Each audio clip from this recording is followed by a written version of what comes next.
Ba't ako nag-Arky? For the vibes. Tapos, ayoko iwan lahat ng passion ko. Like, is this Tagalog? Science, tsaka art, ganun. And dun siya nagmi-mix. So, kaya pinili ko. Siguro for me, I wanted to follow in my father's footsteps. He's an engineer, pero I wanted to stray a bit from there. I wanted to be an architect because it had arts and I liked arts when I was a child.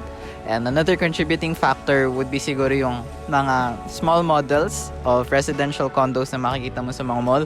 I was really fascinated by those and yun talaga yung nagpa-akit sa akin towards Arky.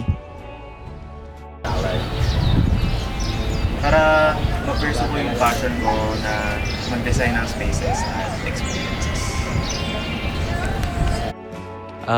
I've always been interested in history, so I chose Arky to preserve the heritage that we have and to innovate for the future.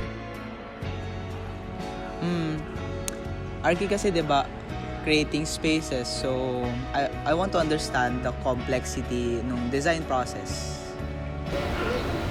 Check mo, Luha. Okay naman, masaya naman. I really find it interesting and marami naman ako natututunan.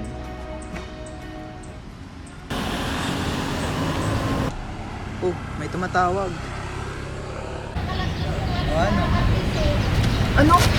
May deadline?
Sir. Oh. Wait po. Ano to? May minus tayo sa cleanliness, di ba?